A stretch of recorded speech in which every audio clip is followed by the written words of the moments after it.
Hey everyone, welcome back to the FantasyPros Football Podcast. I'm Bobby Sylvester, joined as always by Mike Tagliere, and we are going to talk breakout candidates today with Pat Fitzmaurice. He's the host of Fitz on Fantasy Podcast and contributor at The Football Girl. Pat is on Twitter at Fitz_FF. Tags and I are at Mike Tagliere NFL and at Bobby Fantasy Pro. Pat, thanks for coming on the show. Oh, Bobby and Tags, so good to talk to you guys again.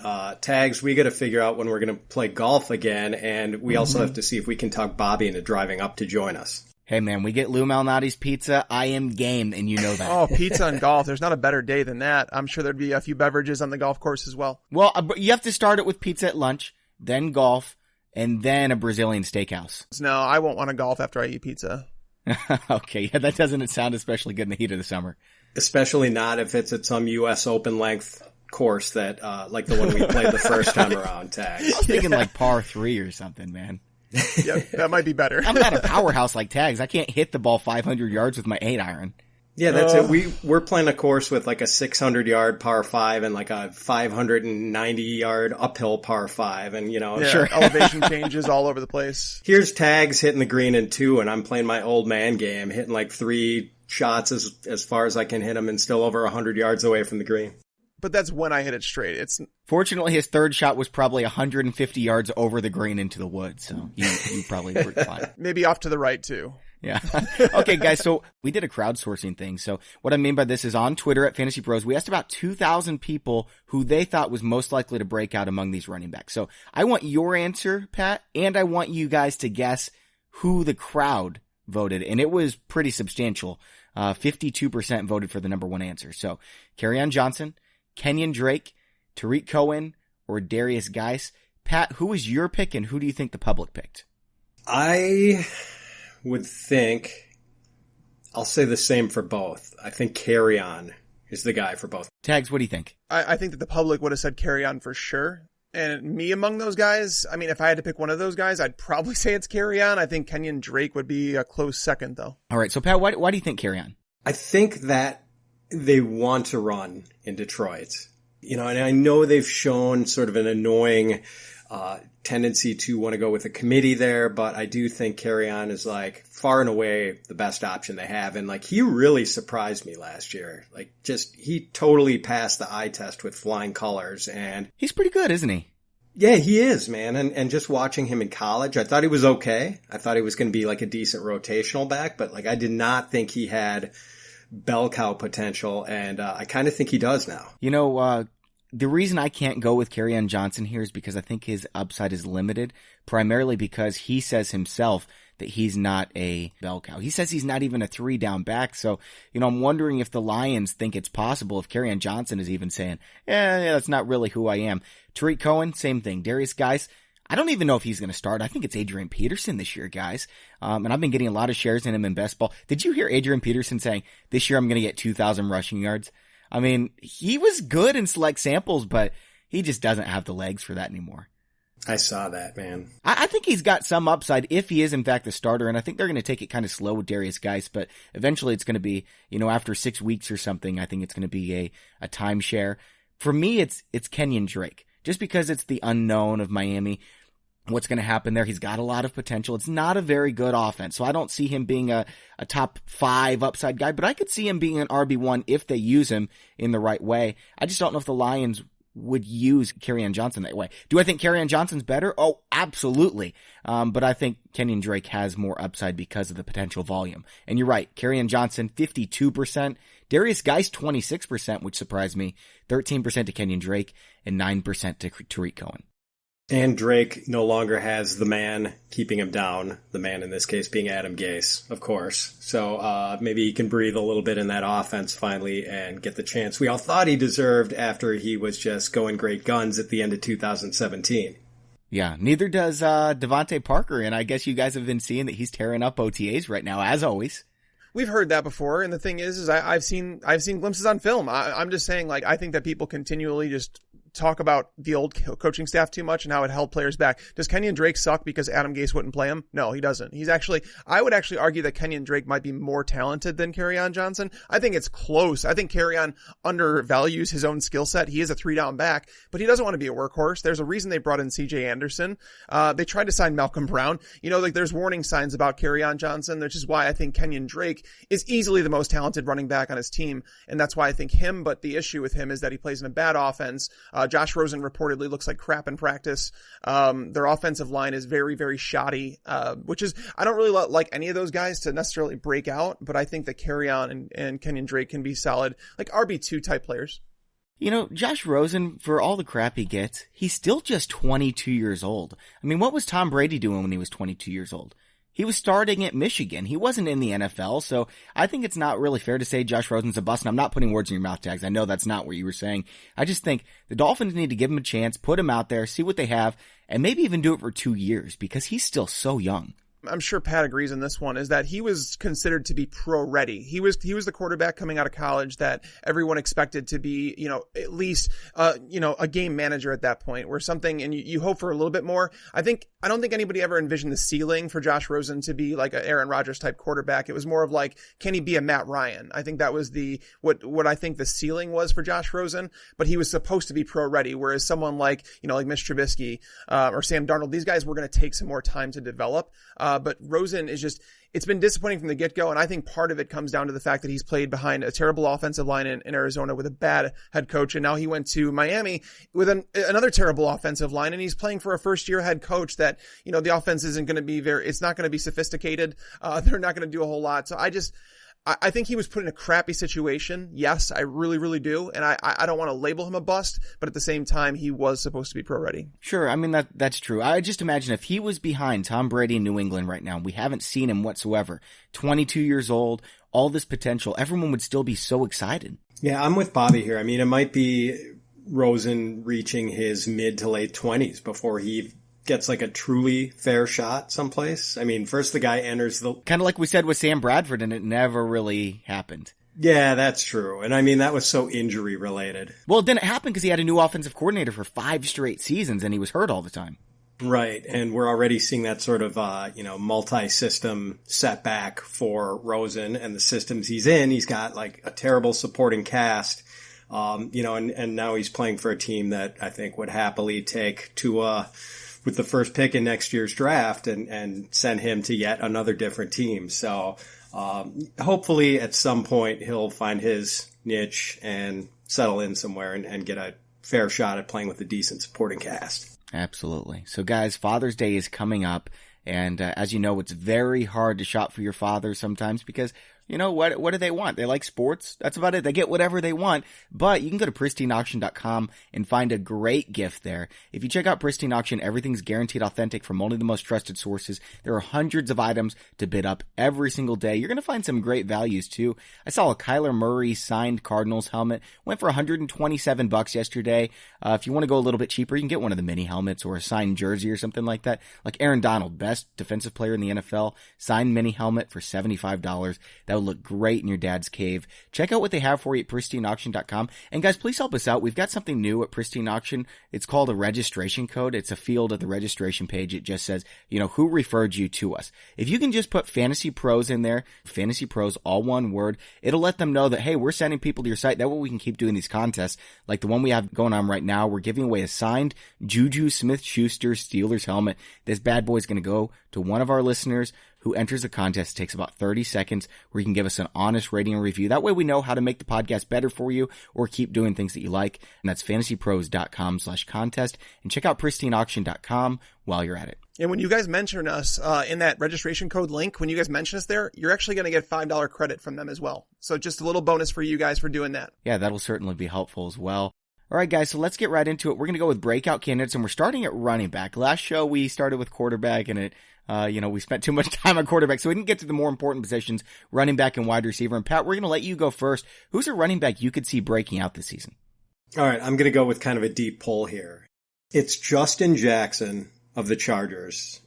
And He's a third stringer right now, but I think he could come to relevance with an injury to either Melvin Gordon or Austin Eckler. And we're talking about two dudes who have been banged up in the past. Melvin Gordon's had some knee issues, microfracture surgery a couple years ago.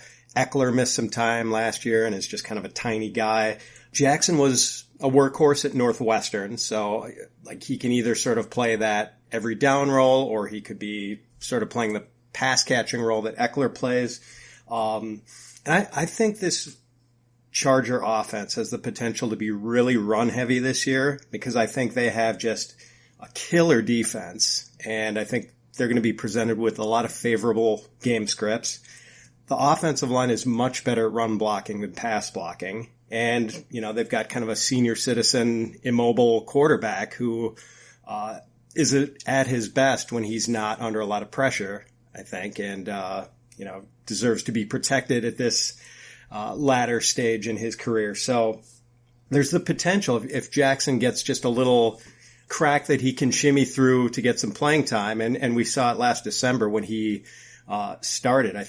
Was that week 14 where he was like the waiver wire darling and was instantly starting playoff games for so many people and wound up going for like, I think 80 or 90 yards from scrimmage and a touchdown. Yeah, I think that was like the debut start for both him and maybe Damian, or like Damian's second start. So there were so many people starting Damian and Justin Jackson as... That always happens, the Tim Hightower days, right? Every single fantasy playoffs, you've got these guys.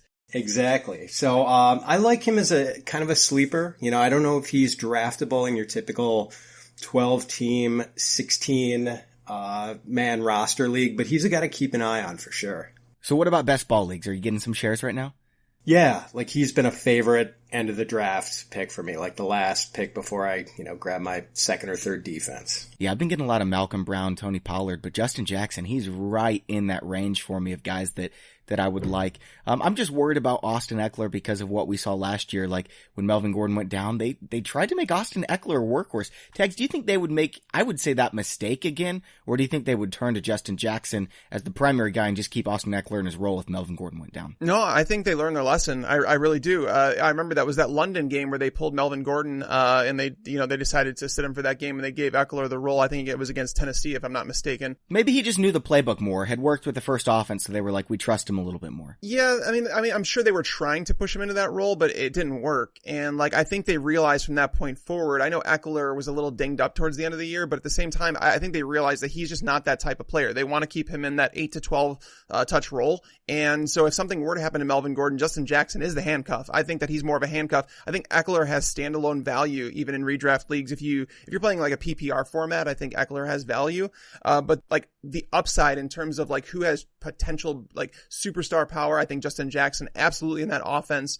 The offensive line has been getting better. The defense has gotten light years better. Phillip Rivers isn't asked to do as much, so they're going to run the football. And Justin Jackson, he proved capable at the end of last year, so I like it. I don't know if Phillip Rivers is going to be asked to do much, but he really doesn't have to if he's got, you know, Mike Williams and Keenan Allen and Hunter Henry, and he can pass the ball to Melvin Gordon. I just think Phillip Rivers is still going to get his, and I think Melvin Gordon maybe takes a little bit of a backseat this year. Not, you know, he's still going to be a workhorse. He's still a top 5 or 6 fantasy running back, but I'm not sure it's going to be as heavy as it was last year, especially since their offensive line is healthy now. Now, I really like this call, Pat. I'm looking at guys who have been breakout running backs in the past, and I know a lot of people are going to cringe when they think, Justin Jackson, come on, like he's not going to break. Running back number 3. Look at the guys in the past couple years, right? Alvin Kamara was the running back 3 going into the season. Kareem Hunt, James Conner. I mean, who saw these guys coming? Chris Carson, Phillip Lindsay. A lot of these guys are just kind of like, well, you know, blah. I don't really see that. I mean, I guess there was upside with Alvin Kamara. There was upside with Kareem Hunt. That's why, you know, when Spencer Ware went down, we were drafting Kareem Hunt in the 3rd round. If we had known Le'Veon Bell would sit out the whole year, we would have drafted James Conner in the 3rd round. But a lot of these guys are just guys at the end of the depth chart that get a chance in a good offense, and then they take off. And so Darrell Henderson would be a guy like that, right? But he's not going to be drafted. He's going to be drafted in like that 5th round with the way things are going. Malcolm Brown would be a guy like that. But there's also other types of breakout running backs, right? Tags like James White was a breakout running back last year. You could say Christian McCaffrey was. He was drafted at the end of the 1st round. He returned, what was he, the 3rd best fantasy player last year? Yeah, it's tough to say those guys that have already had those 18 touch roles are like breakout, but I understand what you're saying in regards to like there's different tiers of breakout players, right? Like there's a player that's being drafted as like the RB25 that has top 5 upside. That's a different type of breakout. Whereas Christian McCaffrey was more like he was considered like a low end RB1 and then he escalated, he broke out and now he's considered a top 3 running back. So there's just different levels. Is that who your guy is? Someone who's being drafted at RB25 that could be that? I have different levels, honestly. So I could start at any point you want me to. Give us whatever you're most passionate about, man. Go for it. Passionate. Let's start with this conversation then. I really wanted to have it on the podcast because it was a big thing on my Twitter yesterday and it aggravated the crap out of me. So I put out a tweet basically saying that unless Todd Gurley retires, there is no reason that you should be drafting Darrell Henderson in the top 8 rounds. Yes, come on, yes. It's gotten to the point where people legitimately, I've seen him in best ball drafts go as high as the 5th, 6th round. I've had people on Twitter telling me that they've seen him go as high as the 3rd or 4th round in drafts because people are worried about Todd Gurley. And yeah, it's not like there's a chance he's going to be, he could get hurt and be out for the season, but it's not like that's what we're worried about.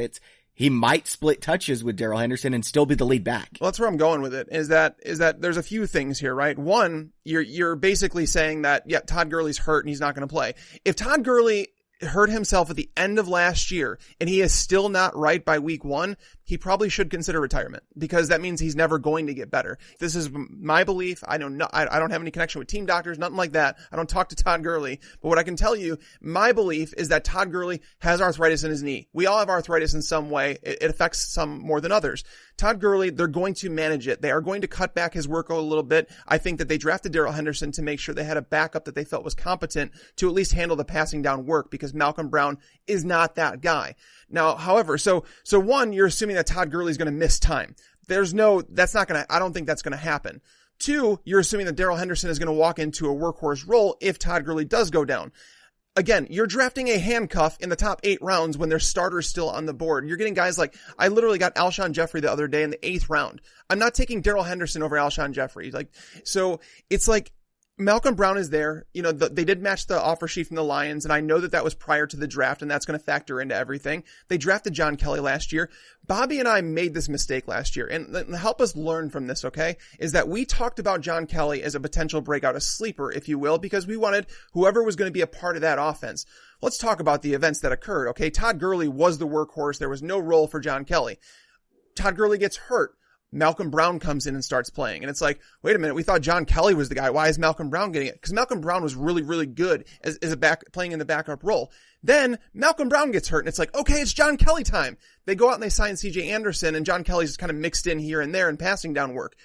I'm not saying that Darrell Henderson is John Kelly because they obviously spent more equity to get him, but don't come in my mentions and tell me that Darrell Henderson is Alvin Kamara, because that is exactly what people have told me. They said, oh, he's going to be the Kamara of McVay's offense. When has there been a Kamara in Sean McVay's offense? Please tell me, because it's been Todd Gurley, one of the most elite running backs in the NFL. Stop taking for granted what Todd Gurley has done with Sean McVay. I'm not saying McVay's offense isn't great and it's not all that. If you told me that Darrell Henderson was going to get the 25 touches a game that Todd Gurley got, I'll be right there with you drafting Darrell Henderson in the 2nd round.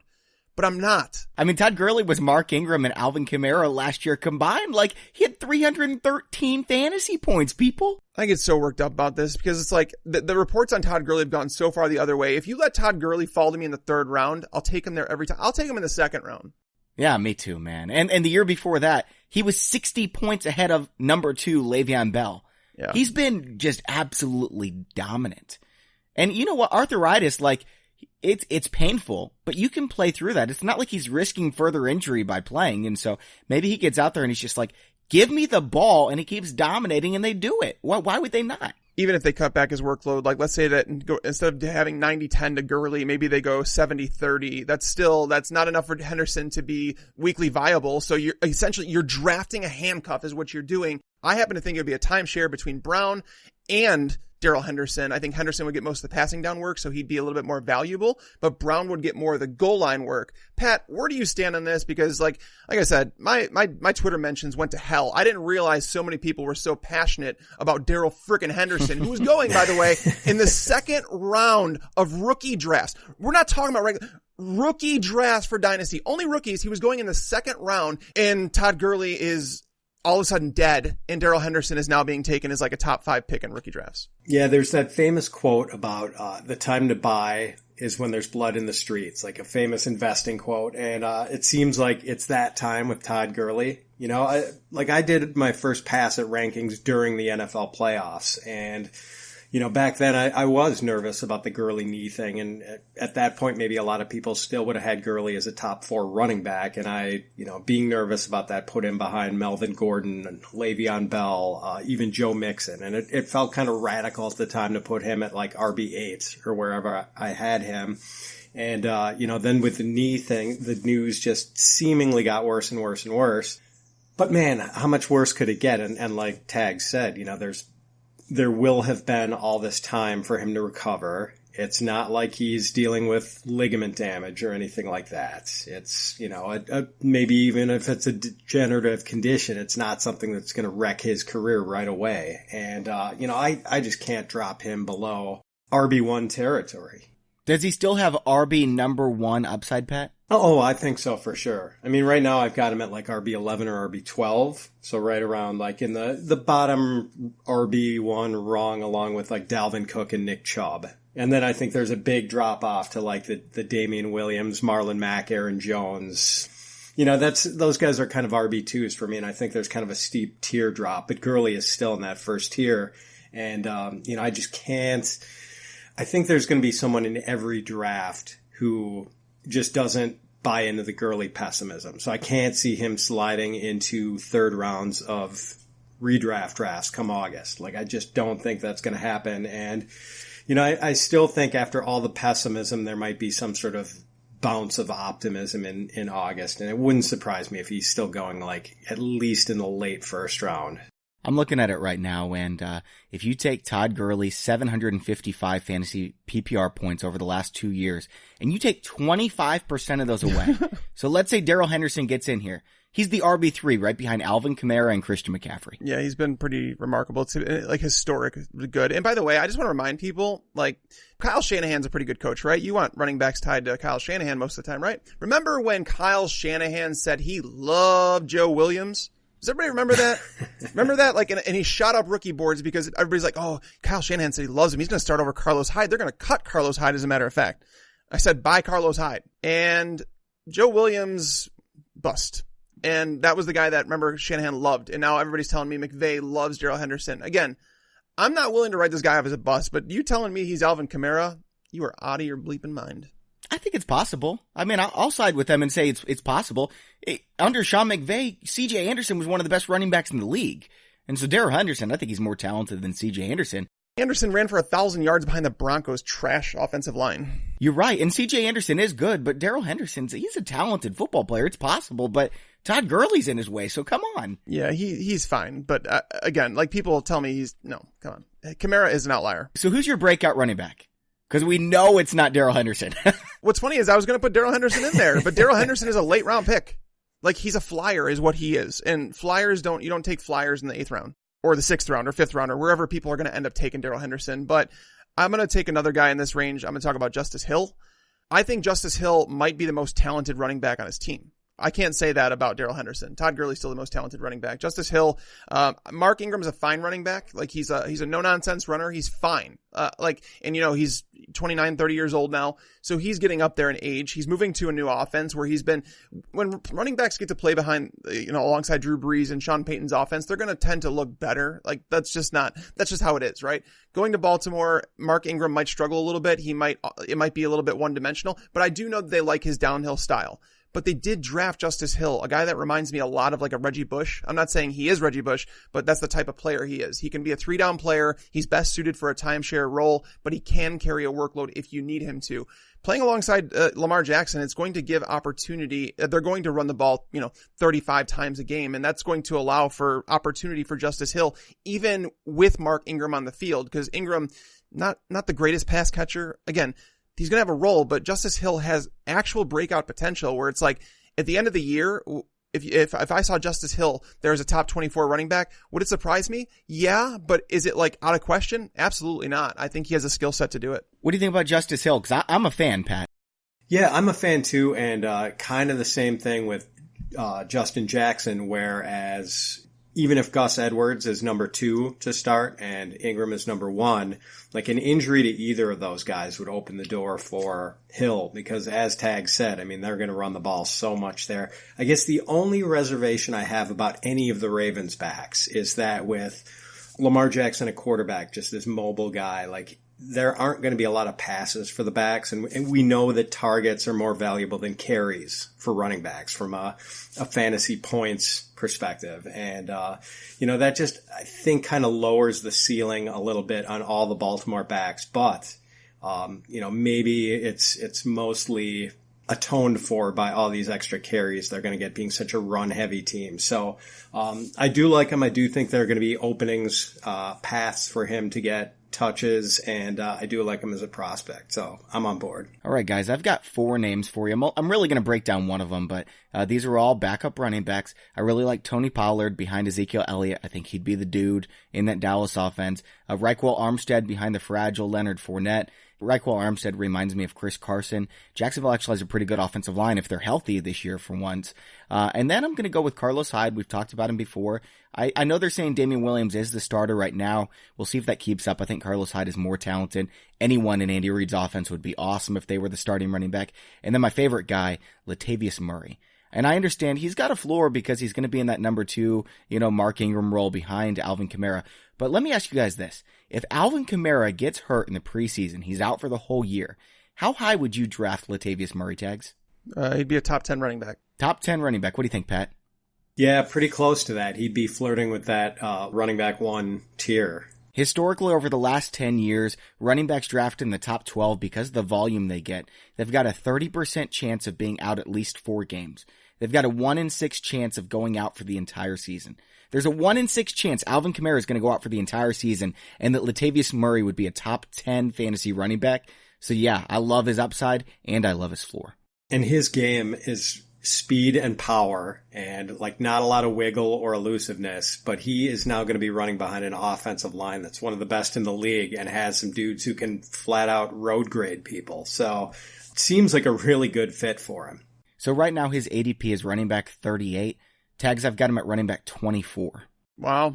The thing is, I'm not going to disagree with you. Like, I happen to believe that Latavius Murray is going to finish as a top 25 running back. I believe that's going to happen. It's just like, as long as he doesn't get hurt. Like, he doesn't even need a Kamara injury to finish as a top 25 running back. But would I draft him as a top 25? Probably not, because I kind of know what I'm getting with him, and that's fine.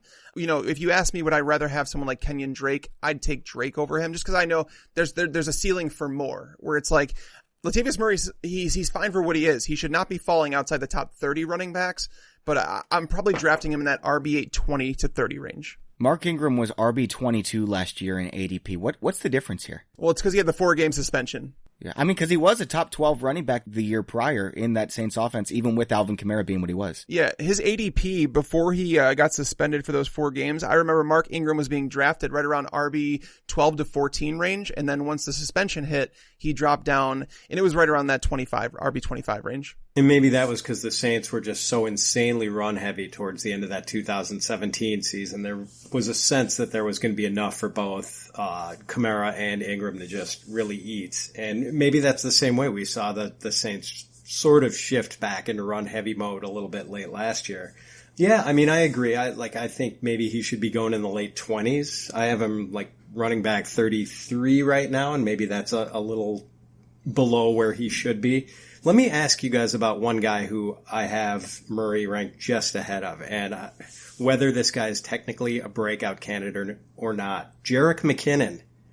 Like, has he ever, I know he was close to 1,000 yards from scrimmage season with the Vikings, but did he get there? I mean, is he possibly a breakout candidate since he's been grounded by injury and, he's got other traffic in that backfield to contend with? Yeah, I was going to ask you guys about San Francisco because I think all three of these guys can be considered breakout guys, right? I mean, if someone's starting in Shanahan's offense and he's actually getting the bulk of the carries, whether it's McKinnon or, even Matt Breida, that's the guy that I would lean towards. A lot of people will say Tevin Coleman. He's being drafted the highest out of all these guys. But I think any three of them could feasibly be a top 12 fantasy running back. Tags, what do you think? Do you think it's just going to be a death timeshare? I think that McKinnon was miscast by the 49ers. I think that he was brought in to be something he wasn't, and now I think it's going to be a better role for him. I think he's better suited in timeshare. I don't think that he should ever be the lead back in an offense because he's just not that guy. But as for the other guys, like Matt Breida, I don't understand the love for him, man. Like, he's the fastest player in the NFL. That's the love for him. So right now, the expert says him is RB 43. Okay. I mean, I'm not saying that's like crazy high territory, but that's saying he's like a very, very, very high end handcuff essentially. But Matt Breida last year, without Tevin Coleman on the roster, with Jerick McKinnon on IR, he literally would lose carries to Alfred Morris and Raheem Mostert. Okay. He couldn't stay healthy at all. Kyle Shanahan has had him on the roster now for 2 years. He knows exactly the player he is. If he had faith in Matt Breida, getting Jerick McKinnon back should have been enough. But it wasn't. He went out and got Tevin Coleman. I think Matt Breida is a fine player. I think he's in a terrible spot. I don't think that Shanahan likes him very much. So as for the McKinnon thing, I think McKinnon could be somewhat of a Tariq Cohen if they use him in that way. Well, why do you think he can't be a workhorse? Because Devontae Freeman was a workhorse in Shanahan's offense. 5'8", 206. Jerick McKinnon, 5'9", 205. Because he doesn't look good in that role. Like, he's not built the same way that Devonta Freeman is. Freeman's more of like that bulldog. Like, he's built like a bulldog, whereas McKinnon's a crazy athlete, right? Like, he's a super athlete, and he's really struggled in that role. Like, he lost that role to Toby Gerhart before. He lost that role to Matt Asiata. He lost that role to Latavius Murray. Like, he's lost that role to a lot of players. And I think that the Vikings drafted him to be that guy, and then the 49ers signed him to be that guy. And it's like, I think both teams have realized he's not that guy. And let's just, accent what he does well. I think those are both really good points on Breida and McKinnon. So are you a Tevin Coleman guy, or are you a stay away from the 49ers guy? Ideally stay away. There's going to be some weeks though. I mean, if I had to pick one that I'd say definitely he'd be the one that I predict to lead them in scoring, I'd say it's Tevin Coleman, but he also costs the most. I'd rather have Kenyon Drake than all those guys. All right. And right now, Kenyon Drake is going a little bit higher. I actually think Breida and McKinnon are both more talented than Tevin, just on eye test alone. But those two dudes are made out of glass, and Tevin Coleman has actually held up pretty well so far. So, it's just such a messy situation, man. I mean, like, give me the lowest priced guy in a draft as like my last running back, which I guess is probably going to be Breida. So, but I agree at the same time. I agree with Tags. If you said, what's his ECR? 43? 43, yeah. At running back? Yeah, I've got him at 47. And that's for me actually thinking he's pretty good. So. All right, Tag. So you mentioned Kenyon Drake. You mentioned the backup running backs. Is there someone who could be a starting running back that you've got as a potential, breakout candidate? Yeah, I got a couple guys. Like, I've talked about Ronald Jones ad nauseum, so I'm not going to do that. But I think he's a breakout candidate that you can get in the mid rounds. Like, he's going as RB 48 last I checked, which is just madness. That's going to go up. Like, if you're drafting early, take advantage of that. So I don't need to talk about Ronald Jones anymore, but Rashad Penny is a breakout candidate. Agree. Even though I'm a Chris Carson guy, I totally agree. Mm-hmm. Like, he's someone that he might not even necessarily need a Chris Carson injury. And the reason I say that is because Carson, he's been in the league for 2 years. He's played 18 games. Like, Carson has some health issues, and like, he plays that no nonsense style. It kind of throws him in harm's way. And he's more prone to injury, I think I would say, running the way that he does. Rashad Penny may have been a little bit out of shape when he came into camp, but when he got opportunity last year, he looked mighty good. And if this is a team that lost Doug Baldwin, they have DK Metcalf, who's considered to be a rough around the edges player, where it's going to take some time to develop him. So if you're starting David Moore and Jaron Brown and Tyler Lockett as your starting wide receivers, and then you have, Will Dissly and Nick Vannett as your starting tight ends, you're not going to throw the ball much more than the 428 or whatever times it was last year. So they're going to be running the ball over 30 times per game. There's a role that could be had for both of them. Like Mike Davis is no longer with the team. Mike Davis had over 120 touches last year. So, Rashad Penny is going to walk and take kind of both of those roles, and he might actually overtake Chris Carson at some point just because Carson can't stay on the field. So I think Rashad Penny is an excellent, like if you can get him outside the top 30 where it's like you're not drafting for your starters anymore and you're just looking for someone on your bench that has massive upside or even a flex spot, I think Penny can give you flex value even when Carson's healthy and maybe even more. I agree with that. Pat, I'm wondering what you think about the Seattle backfield. If Carson is healthy and Rashad Penny's still there, do either of them have upside? I totally agree with what Tag said. I mean, I don't think they're going to be as crazy run heavy as they were last year, no matter what Schottenheimer is saying. But like they're going to be run heavier than league average. And I do think there is enough meat on the bone for both of these guys to be usable fantasy players. And, Penny was just, you mentioned the conditioning, and I think I've heard that he came to OTAs like in phenomenal shape, like had really paid attention to his conditioning and was much lighter. Like, didn't he report to camp last year like 235 or 240 or something ridiculous? Like, yeah, like 20 pounds over his college playing weight. Like, dude, what are you doing? And, we just saw hints of like the elusiveness this guy had.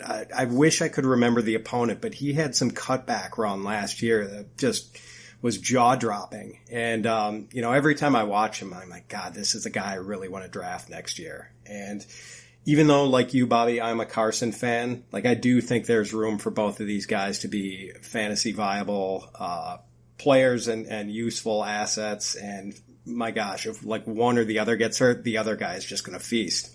Yes. Yep. I totally agree with that. Okay. I've got a couple potential breakout guys here that could be starters. Same as last time. I'm just going to name a couple of them. Obviously, I think Chris Carson. I've mentioned Dalvin Cook as somebody at the beginning of the show. I mean, prior to his injury, he was averaging 23.6 touches per game. And then they came back and they were a little bit light with him. Towards the end of the season, he got back up to 20 touches pretty much every single game. And he's extremely elusive. He broke more tackles per touch than anybody else in football in terms of running back. So Dalvin Cook's got that upside. You know me, I love the Vikings apparently.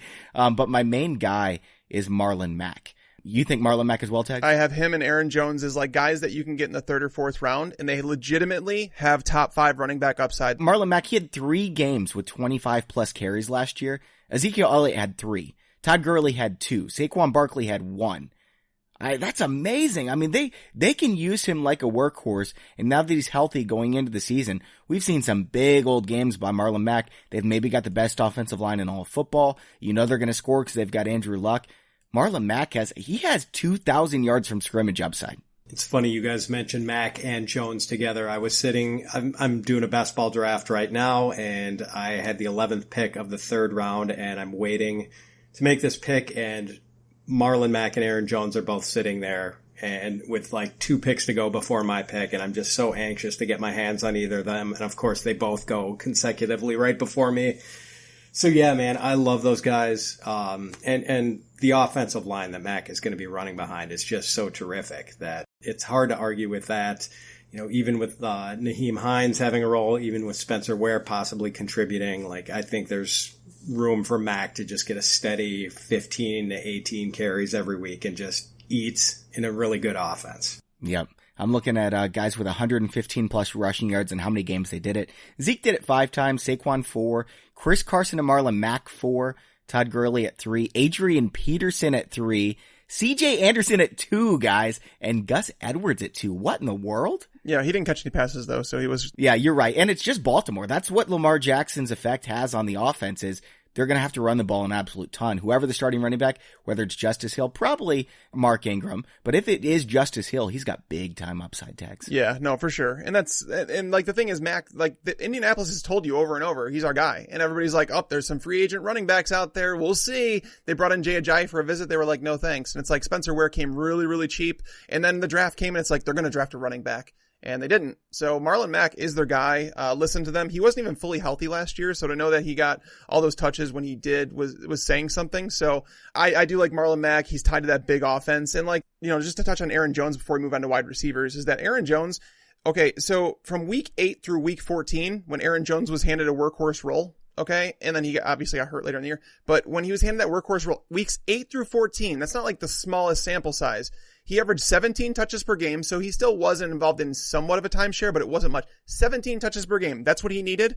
He was the number 5 running back in fantasy during that time. Aaron Jones came into shape. Like, he apparently, some people took it as he lost weight, but he didn't. He added muscle and lost the fat, and like it all evened out, whatever the way it was. He weighs the exact same, but he added muscle. He's preparing for a workhorse role. I would like to think that Matt LaFleur has learned his lesson. Like, oh, we need to go back and forth between Deion Lewis and Derrick Henry. Well, he finally figured out at the end of the year, we should probably go with Derrick Henry, the better running back. And they did. And Aaron Jones is clearly the most talented running back on this team.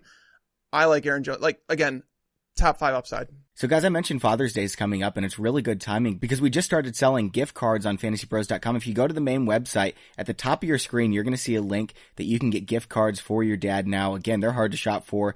And I would imagine if you love fantasy sports, your dad probably does as well. Get him hooked on Fantasy Pros with a Fantasy Pros gift card. And also, it's good timing because we're releasing My Playbook now. Tegs, can you tell the people a little bit about what My Playbook is? Yeah, so My Playbook, I use it actually a lot. Once I found out what it was and what it does, like, because the thing is like we're numb to a lot of things, right? There's so many things available to us. We overlook some of the best things, right? I played in 17 leagues last year. It's dumb. Like, I can't manage everything and properly keep track of everything. What My Playbook does, like, let's say that something came up on a Sunday morning and you got pulled. It was an emergency. You know, these things happen from time to time. You can set it up to automatically set your lineup. If someone's announced is out, it'll automatically switch it out for you. It's basically cheating, but you don't have to tell your league mates about it. So it manages your leagues for you. It tells you who the top waiver wire selections are. Seriously, check it out. It is fantastic, especially for those of you out there who are in multiple leagues. It organizes things so well. Like, you can, have Yahoo and ESPN and My Fantasy League and Sleeper Bot all open at the same time, and it's just kind of like, man, this is so different. Or you can have it open on My Playbook and make your picks, make your waiver wire additions, and see your roster and see the best waiver wire options available to you based on what the experts say, all on one screen, one click for all your leagues, and it is amazing. They have said on Reddit, hey, this is cheating. It's outlawed in our league in some places. I wish I would have had that, like, when my son got violently ill, like 7 or 8 years ago at 11:30 a.m. on a Sunday, like right before a critical, like, week 9, where, all my playoff races are in the balance, and all of a sudden you're having to deal with a very sick child right before lineup lock. Probably one of those weeks where Arian Foster was a late scratch and everyone was just like bummed if they were at church. You know what I mean? All right, guys. So wide receivers, I'm looking at some of the breakouts from the last few years. We've had JuJu Smith-Schuster appear, Adam Thielen, Marvin Jones, Robert Woods, Tyler Lockett. Those are some of the names that have popped up. Tyreek Hill. Who are the guys that could do that this year? We'll let you start again first, Pat. How about Traquan Smith? We had the big Monday night game against Washington last year with the 2 touchdowns that made him such a waiver wire darling the following week. And then really only like one other big game when he went off against Philadelphia for like 10 catches and 157 yards. Not much else though, but still, I think he finished like 5th in fantasy points per catch. Only 23. A guy who really produced early and often in his college career at UCF, kind of broke out like at age 19 or 20, and just the way that offense is set up, obviously a pretty prolific offense. And, they throw the jabs throughout the game with Michael Thomas, but they need a vertical guy to land the haymakers. And I think Traquan could be that guy. Like, I realize Ted Ginn is there, but Traquan is 23 and Ted Ginn's 34 and getting hurt all the time. And I think he played like 5 games last year. So I just think this guy has a world of potential, and a guy you can probably get with a pretty late pick just because he briefly got hopes up last year and sort of dashed those hopes. But he is a guy I'm aggressively targeting this year. I think the upside is there, so because of his price, ADP 57, I'm definitely going to be having some shares. Now, not banking on him contributing, but if he does contribute, it could be really good. Tags, what do you think? He's like one of my favorites in best ball to grab because the Saints seem to always have that number 2 receiver that just pops off from time to time, and Traquan showed it last year. Now,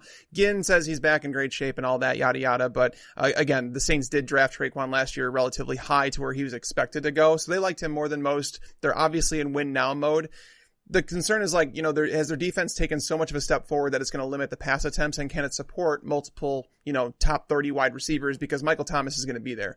That's the only reason that I think it's going to be a little bit more volatile than I'd like. But if for whatever reason that defense starts off like they did last year, you're going to see more pass attempts, and, Drew Brees can get him the ball. So Traquan Smith, it's kind of like that JuJu scenario where it's like, Antonio Brown was there, so you thought that JuJu's upside might be limited, but it was able to support both of them because they both happen to be really, really good football players. Traquan flashed at times last year, so he's one of my top guys to get in best ball leagues. So Tags, we know your late round targets. It's Devontae Parker, it's Marquise Brown, it's John Ross. Is it one of these guys you're going with here today in the deep range, or do you have somebody else for us? You had two of them. Marquise Brown is like, okay, I like him more in Dynasty. I like buying him more in Dynasty. I think his redraft prices, it's not bad right now, but Parker is 100% on that list. John Ross is, he's being drafted as the 91st wide receiver, guys. Like, he's going after Rob Gronkowski. Yeah, he's the number 3 wide receiver in Andy Dalton's offense. So I get it, but it's the Rams offense that we're talking about. Like, and Zach Taylor bringing in the Rams offense. I just think that there's potential for more. Anyways, I'm not going to talk about John Ross. I'm not going to talk about Devontae Parker. We all know. But true breakout, James Washington is a guy that, we've talked about. Took my dude. We talked about on the show, and, I'm starting to come around and like realizing the parallels between him and Devontae Adams. The start to their careers is like, a lot of people did like Devontae, the Packers drafted him relatively high for what they would with a wide receiver. You had the Steelers spend I think it was a second round pick on James Washington. He came into camp a little heavy, I guess, but they said in practice, he's looked fantastic. Ben Roethlisberger continues to say good things about him, saying, hey, he looks fantastic. It's just translating into the game. We'll get there. And then, we had Jake Seeley on the show, a couple weeks ago. He said he actually got a chance to talk to Mike Tomlin on his show, and Mike Tomlin said, we like James Washington just as much as we like JuJu Smith-Schuster when we drafted him. So, they're still in love with the guy. Dante Moncrief is not someone to worry about. JuJu's going to get his, that's fine, but there are plenty of targets to go around, and James Washington lost, I think they said 15 to 20 pounds, which is not a bad thing for someone like him, because he's a guy that, he's kind of built like a running back, and you always wondered, like, how's that going to work when he gets to the NFL? I remember last preseason, he made like this highlight reel. There was like a 2-touchdown game in the preseason, and everybody jacked him up their draft boards. That talent is still there. And now the targets are going to be there to follow. So I think James Washington has legitimate, top 25 wide receiver upside. I think he has more. Imagine if JuJu Smith-Schuster was to get hurt. I don't want to imagine JuJu getting hurt. I'm not putting that JuJu on JuJu. Yeah, me either, man. I mean, Antonio Brown had 168 targets last year. How many of those is Moncrief getting? Let's be realistic. 60? Yeah, well, they're not going to throw 670 sometimes either. But yeah, I think that James Washington, realistically, his targets, I think you could project him for somewhere in the 80 to 100 range. And, from Roethlisberger, if he's on his game, those can be valuable targets. Yep. Some of them are probably going to go to JuJu from Antonio Brown because JuJu's going to be the clear number 1 now. But, if he's not in the slot anymore, I don't know if JuJu's really going to get that much better because he's going to have a lot more competition on the outside. You mentioned John Ross, Tags. Can I bring up a counterpoint and a guy I would rather have came up in sort of the same way that John Ross did? I would rather have Phillip Dorsett in a sort of muddy wide receiver situation for the Patriots behind Edelman, obviously, and N'Keal Harry. And I think Dorsett is going to wind up being the third guy there. And like Ross, he was a guy who just melted stopwatches at the combine and then gets overdrafted, like grossly overdrafted. And, Dorsett, not surprisingly, busted the first couple of years after Ryan Grigson, the ill-advised first-round pick on Dorsett. But like Dorsett has made himself into a pretty good receiver now. And I know his yards per catch were kind of low last year, but it seemed like he was earning Tom Brady's trust as a red zone target too, which is kind of interesting. And, whereas he was sort of cast as just this pure speed merchant early in his career. Like I think he's got some nuance to his game now, and I think he could carve out like an interesting little role there. Not necessarily a guy you're going to be starting every week, but a guy who's maybe like one injury away from being a guy you could start. So like I'd actually rather invest in him, I think, than John Ross. You know what's funny about that?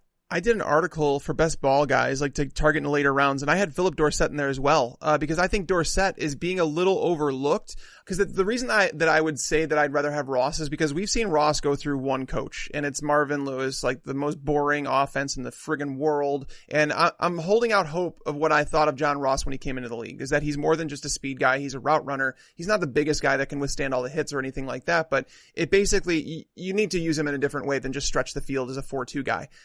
Whereas Phillip Dorsett has been through multiple coaching staffs, and I think that it says something when I've seen someone go through multiple coaching staffs and never seen them really support fantasy production. And it's like, it tells me that it's like, okay, a few coaches have kind of believed that he's a role player. And it's not to say that Phillip Dorsett can't step into being more than that with Tom Brady, because they are lacking some wide receiver options on that team.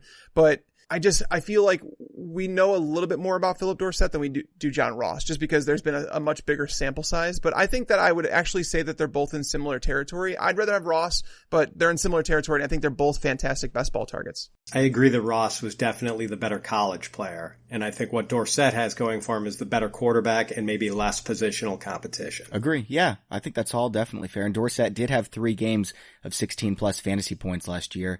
I've got a couple names here again. I'm not going to talk about David Moore too much. The Green Bay Packers, all those guys, Jake Kumaro, Equanimeous St. Brown, Marquez Valdez-Scantling, Geronimo Allison. Any of those guys have a ton of talent. I want to talk about what happens if DeAndre Hopkins gets hurt. Is Will Fuller going to be a 120 target guy, or is Kiki QT going to lead the league in receptions? I think it's the second. It's possible that Kiki QT would lead the league in receptions. 100%. I actually agree with that. Now, Fuller would probably bump up he'd become like a T.Y. Hilton. So I think it's possible that he actually is someone that might get 120 targets, if something happened to Hopkins. That's a good comp, T.Y. Hilton to Will Fuller, if he was in that role without DeAndre Hopkins there. Yeah, that's good.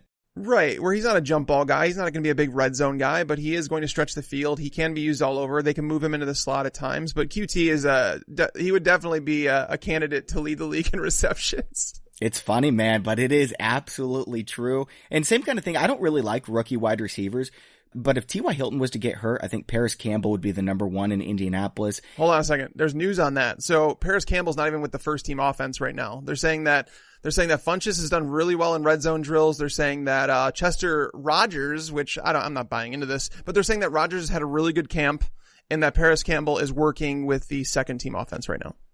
Yeah, and same thing with Sammy Watkins, who we know has been injury prone. What if Hardman is the wide receiver 1 for Patrick Mahomes going into the season? How high would you draft him? I'm not buying it. I think DeMarcus Robinson would be more valuable. You think DeMarcus Robinson would be the number 1? Okay. I think he would. I have a hard time thinking that Hardman is going to walk into immediate fantasy production. Not only is he a rookie, which it's just a rare scenario where you get a rookie to produce that way. But on top of that, Hardman wasn't looked at as someone that was a crazy talent. He's not, but I think he's polished. I think he's ready as a rookie. Pat, I could be wrong. Bobby, I could be wrong. I don't remember anyone having Hardman in their top 10 wide receivers pre-draft. Because I don't think he was a starter for most of his career at Georgia. I don't think did he start even half his games? And I've heard someone say who watched him at Georgia say that they think it's going to take a year before he really digs in and starts making noise there. I mean, what about DeMarcus Robinson as a guy from the Chiefs who could possibly be an under the radar guy? I just took him in our FantasyPros Invitational, man. He was available. I took him in our rookie draft. So it was a rookie and veteran. You sniped me. That's what you did. You sniped me. He was a guy I was starting to think about when you grabbed him. Yeah. It's a good one, man. They should have kept Chris Conley. This could be Chris Conley season. Oh, stop it. Now he's like the 6th wide receiver on the Jags. Speaking of a deep guy like that, when a smart person like Tags takes him, you should know something's up. What about Sean Corner taking Rashad Perryman? Sold.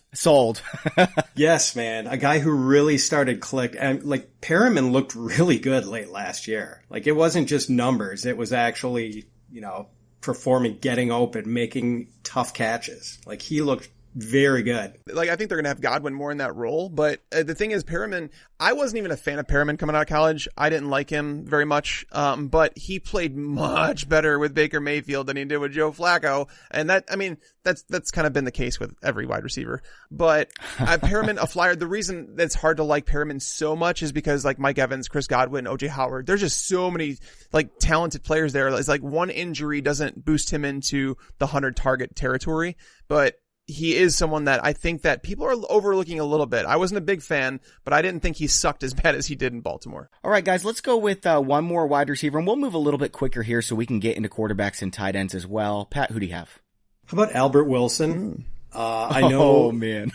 Miami isn't really fertile territory for looking for wide receivers, but they are going to be in a lot of negative game scripts, you would imagine, this year. And Albert Wilson was, doing some pretty nice things last year before he got hurt. I just think he is going to be very likely their target leader and reception leader if he stays healthy. And, in the YOLO Fitzpatrick offense, if indeed he plays some and it's not Josh Rosen starting all year, that could be maybe pretty lucrative from a fantasy standpoint. I love him for best ball. I don't know how high I believe his ceiling is, but someone's going to do it in Miami. So, Tex, what do you think about this? I have Devontae Parker higher, but I will tell you this. I have Albert Wilson as my wide receiver 58, so I'm higher than him than most.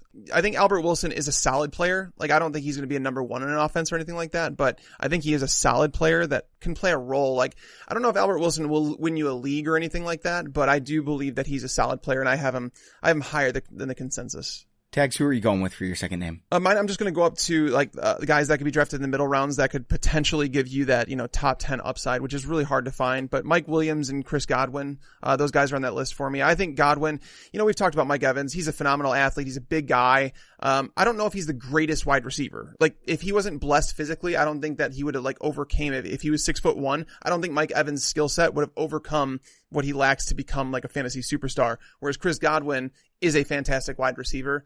He is the number 2 right now, so I don't want to say that Mike Evans is not the number 1 because he is, but I like Godwin an awful lot. There's a chance for a breakout, but Mike Williams is the one. Like, he's the guy that is being drafted outside the top 25 receivers, has legitimate top 10 upside, guys. Like, it wouldn't surprise me if he passes Keenan Allen with Keenan Allen healthy. They play different roles, so Keenan Allen's going to play slot almost exclusively now. But then you have Hunter Henry competing for some of those targets over the middle of the field, whereas Mike Williams is going to be a red zone guy. Keenan Allen was never the red zone guy that he would go to continually. So it's possible that Mike Williams has become like the new Antonio Gates. Like, they developed that connection. Last year was his rookie season, guys. You can go back to 2017. He dealt with that back issue. I know he came back for a few games at the end of the year, but in what was likely his rookie season, he scored 10 touchdowns on 66 targets in a part-time role. Tyrell Williams is gone. I think Mike Williams is going to be around that 100 target mark. And the guy obviously has double-digit touchdown upside. The sky is the limit with him. I'm not going to go with Sammy Watkins. He's kind of cheating, right? I mean, if Tyreek Hill's out, everyone knows Sammy Watkins could be a top 10 guy, maybe top 5 even. I think Amari Cooper has a chance to be the number 1 fantasy wide receiver this year. He was right up there without knowing the playbook in Dallas after he came. He's the obvious number 1. He's going to get a ton of targets, incredible route runner, and I think he's got that kind of upside, guys. If I had Amari Cooper, Sammy Watkins, and Mike Williams as my top 3, I'd actually be pretty happy with that as my top 3 in fantasy. Mm-hmm. You guys know my Amari love. It knows no bounds. So you don't disagree. You think he could be, at the end of the season, fantasy wide receiver number 1? Do I think that it's possible? I guess possible. I mean, I wouldn't predict it. I think that's very bold. To say he'd finish like top 5, I could see that. But it's difficult for me to pass Devontae, Hopkins, Julio, Michael Thomas. But I could see him in that Odell Beckham range. All right, guys, let's move on over to quarterbacks and tight ends, and this will be kind of like we just did with the wide receiver too, a little bit faster because breakout quarterbacks and tight ends it's a lot more volatile and harder to predict. You're probably not going to win your league with one of these guys unless we get the next Patrick Mahomes. It's more than likely going to be not as important. So let's start at quarterback, and I've got a good name. Don't steal him, Pat. Okay. How about Jimmy Garoppolo? Rough opener, obviously missed most of last year, and only had, 3 starts, kind of a rough opener against the Vikings where he threw the 3 interceptions, but then decent games against the Lions and Chiefs. But he was so good down the stretch in 2017, like with his 5 or 6 starts, I think, and just averaging around 300 yards per start. He was fantastic, and he's got that picture perfect release, man. He just looks so good, not just because he's really handsome, but has a sharp, quick release. Pretty good weapons. I don't know if the wide receivers are in total above average since, they're pretty young with Pettis and now Deebo Samuel. But I mean, George Kittle, obviously an elite tight end, and, all those running backs are decent pass catchers at least. So I don't know, man. I'm not a full-fledged member of the Kyle Shanahan cult, but I'm at least interested enough that I'm reading the pamphlets. Like, I think a quarterback of Garoppolo's talent in a Kyle Shanahan offense, like, should interest people. And he's a guy who's going around like, what, QB 20, QB 21? And I think he could definitely surpass that in performance. Garoppolo is someone that it's tough because I actually have him ranked higher than most do. I have him at QB 17. The reason that I'm unable to move him any higher than that is because he offers nothing with his legs. And as we see with guys like Phillip Rivers, who's a phenomenal quarterback, like just phenomenal, right?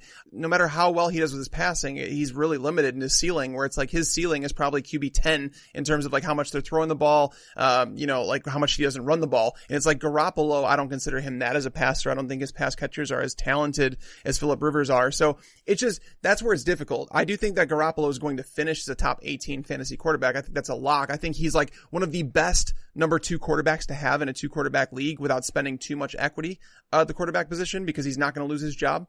He's going to be solid. I just don't know if the upside is there, but again, he's another guy that I think, Pat, you and I agree on a lot of stuff. And like, this is another thing we agree. I'm higher on Garoppolo than most. I just don't know if he has like top 5 upside. I'm going to disagree with you, Tags. And I was on this board, because he doesn't run the ball, and you kind of need that, right? How much does Matt Ryan run the ball? He had 125 yards rushing last year, and Jimmy Garoppolo is probably going to be around 60, right? That's a 6-point difference. Having Julio Jones helps. That's 1.5 passing touchdowns. Matt Ryan was the QB number 2. If you take Jimmy Garoppolo in the 5 games he started in 2017, well, again, when he did not know the playbook, he was on pace, prorated for 4,934 passing yards. His touchdown rate was low. Let's put him at a 5% touchdown rate, okay? That's 29 passing touchdowns with 4,900 yards. Even if he throws 12 interceptions, you know what that was last year? QB2 without any rushing yards. But wait, hold on. With his starts last year and the 3 starts he had last year, I don't think his yardage pace was that high. Like, I was just going with 2017. I'm just saying that's the type of upside I think that Jimmy Garoppolo could have. 4,900 yards, 29 passing touchdowns. The pass catchers worry me. I just don't think there's enough talent yet, or like undeveloped talent, I should say, because Pettis and Samuel are pretty raw as wide receivers. But yeah, I mean, I think we all agree that he's better than his ADP he's currently sitting at. Who was he doing it with in 2017? Pierre Garçon and Marquise Goodwin? Yeah, and he didn't really have George Kittle was there, but he wasn't George Kittle. Yeah, Carlos Hyde, man. I'm totally messing around. Okay, who do you have at quarterback, Tag? I'm not going to mention Jameis Winston. We've talked about him so much. I also probably shouldn't mention Mitch Trubisky because I talked about him a lot, but we've talked about those guys for a reason. Mitch Trubisky has Cam Newton type upside in terms of like what he can offer. I believe he actually has top 5 quarterback upside in fantasy. I'm not telling you, please, for the love of God, don't take this as it's me telling you that Mitch Trubisky is a top 5 quarterback in the NFL, because he's not. Okay, like, don't do that. But I'm talking about pure fantasy here. I actually think that Kyler Murray is someone that I would, and this, here we go again. This is I'm not talking about from a talent standpoint. I have my concerns about Kyler Murray. I really do as a professional. I wouldn't have drafted him number 1 overall. I think that even in Dynasty, he's a bit overvalued, but in redraft, I think he has tremendous value right now. I think that he's a guy that comes with, top 8, maybe top 6 fantasy quarterback upside. If Cliff Kingsbury is talking about running, I know they joked about it, 90 to 95 plays, but I'll say around 70. If they run 70 plays per game, which is possible, that defense is going to be not so good, especially without Patrick Peterson for the first month of the season. I think that the attempts are going to be there. He's going to obviously run the ball quite a bit. The pass catchers, Larry Fitzgerald is solid. Christian Kirk showed the ability to get open on the perimeter last year. A lot of people like who they brought in. Hakeem Butler has true number 1 upside, but there's a very, we don't know much about him. There isn't a big sample size with him. And then obviously Andy Isabella acting as he's like a Tyler Lockett type player. So the options are there. The offensive line's not. Like, his offensive line is going to suck compared to what it did at Oklahoma. So that's the biggest worry for me with him. But if he starts running the ball and they're running all these plays, that's where Kyler Murray is going to present that upside, because again, you don't have to be a great quarterback to finish as a top 8 fantasy quarterback. And that's kind of where I think Kyler Murray has the potential to finish. 2012, Robert Griffin III was the number 5 fantasy quarterback as a rookie. Cam Newton was the number 1, wasn't he, as a rookie, or a number 2 fantasy quarterback as a rookie? And he wasn't a good passer. Cam Newton as a rookie was QB3. QB3, there you go. Yep. I'm totally with you on Kyler, Tags. Just, the potential passing volume and the fact that he's going to run so much and do so much damage with his legs. And I've got him QB 10, and I'm pretty sure the Action Network guys, Sean Corner, Chris Raybon, Matt Friedman, a bunch of guys who are smarter than I am, I think they were talking about him as a top 5 quarterback, like being confident that, you know, they would draft him like QB 6, QB 7, QB 5, somewhere in there, and still expect to make a profit off him. So massive upside there. All right, guys, for my quarterback, we're going to play the game. Who am I? All right, I've got a quarterback here with 4 years of starting experience compared to Tom Brady. In Tom Brady's career, okay, games that Tom Brady has started, my quarterback has a much higher completion percentage, 67.8. Tom Brady's at 64.1. He has the same 28 touchdowns per 16 games. He averages more passing yards per game than Tom Brady. And in the last 4 years, in those 4 years he started, 14 rushing touchdowns. My quarterback is being drafted outside the top 20 by the experts. I was going to guess Derek Carr until you said the rushing touchdowns. Yeah, it's not him. I was going to guess Jameis. I'm looking for somebody who, you know, just every single year, it's the guy who breaks out, right? Oh, it's Dak, isn't it?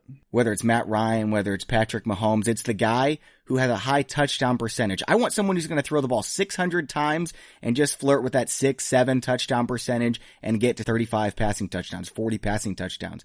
It's Kirk Cousins, guys. He threw the ball 606 times last year. We've seen him throw for 4,800 yards in a season, 4,900 yards actually, I believe, one year. And if he gets to that finally, if he gets to that 6-7% touchdown rate, and it's going to happen eventually. If he plays long enough, it's going to happen. He's been at 5.3, 4.1, 5.0, 5.0. Those touchdown rates are volatile over a small 16-game sample size. He gets to 7.0, we're looking at Kirk Cousins maybe being the number 1 fantasy quarterback, guys. I was going to say, cause like I see his ADP at 16 because like I actually have Cousins up at 14. I think he's being so undervalued right now. Yeah, his ECR is 21, man. Oh, ECR. I was going to say his ADP is 16 right now, which is more like, I don't know what the experts are thinking on this one. I would take Cousins over Carson Wentz, I think. I think so too, man. He's got Adam Thielen, Stephon Diggs. He's got Dalvin Cook, Kyle Rudolph, Irv Smith Jr. He's got a lot of talent in that receiving core. Can I speak for the Kirk Cousins haters? All right, I'm not really a hater, but he's not going to win any games. It's Kirk Cousins, but in terms of fantasy, I think he has the upside. So I mean, I think the rankings are pretty flat from like QB 12 to QB 25 or so. Like not a giant, like it's one vast plane, you know, not just a tier, an entire plane. But I think the thing that freaks me out about Cousins, and like, I think he's talented. I think he's got these great wide receivers. I think Mike Zimmer wants to go prehistoric with that offense. And we kind of saw it with their game plans after they fired John DeFilippo last year. And like, I don't know what kind of offense Kevin Stefanski is going to have, but it just concerns me that like basically Zimmer said that they wanted to run the ball more and made the change at offensive coordinator. And then they became like 55%, 60% running team last year. Now, I don't think that best suits their personnel necessarily, but it just concerns me. Like, I do not think this is going to be a wide open offense at all. And, I think that's going to limit Cousins' upside a bit. I think there's definitely a chance. You look at those game logs over the last 4 weeks. In the first 12 weeks, he was averaging 41 pass attempts per game. In the final 4 weeks, he averaged just 29. They were trying to take the ball out of his hands, apparently. And it didn't work because they didn't make the playoffs. Yeah, it didn't work. I don't know. All right, guys, let's move on over to tight end then really quick. Who do you have, Pat? Darren Waller. Whew. Wow. A guy who's probably not on a lot of people's radars. And I'm talking about like a second tight end in leagues where the rosters are deep enough that you're drafting two. Just an intriguing guy because he was suspended all last season for violating the league's substance abuse program. And, not like big numbers in college because he played at Georgia Tech where they run the triple option. But this guy is just a physical freak, like 6'6".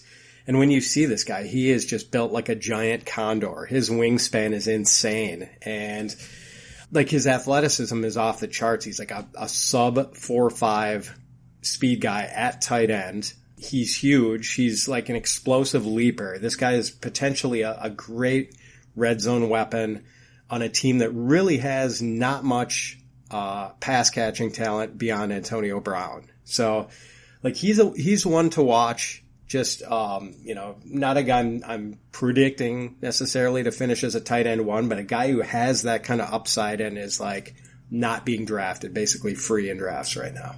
Tags, is your guy Vance McDonald? Yeah, I didn't go as deep because like the thing is for me, if I'm not picking one of the top 5 tight ends, I'm going to stream the position. But if you're looking for someone that has the potential to get into the top 5 and that's like we're like a breakout star, I think Vance McDonald is the guy I would definitely go with just because the opportunity is going to be there. Losing Antonio Brown and, Jesse James, there's a lot of targets that opened up. They didn't draft a tight end until the 5th round in a very tight end rich draft, which tells me they have faith in McDonald, but they needed someone as depth essentially behind him. And McDonald, when he gets targeted, he's been really good. I mean, he finished as a top 12 fantasy tight end last year with James, with Brown on the roster. Again, it's very up and down. So I'm not going to sit here and say he was a great tight end. Like you would rather have him than 12 other tight ends last year. But this year, I would happen to say if he stays healthy and on the field, I would say he's practically a lock to finish as a top 8 fantasy tight end with upside for more. So Vance McDonald, like if you're one of those guys that's just like, I'm going to wait at tight end, but I want someone that gives me that potential to do that. I think Vance McDonald's the guy. Guys, I have no idea who the next Gary Barnidge is going to be. There's going to be somebody. There always is. Hayden Hurst. I'm kidding. Hayden Hurst? Yeah, I like Hayden Hurst. Him and Andrew Sherry. But Hayden Hurst is not Gary Barnidge. Gary Barnidge was like ADP 54 tight end that year.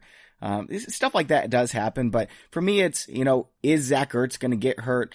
Is OJ Howard going to get hurt? If it is, Cameron Brate could be awesome. Dallas Goedert would be a top 3 tight end in my mind. You know that I love Dallas Goedert.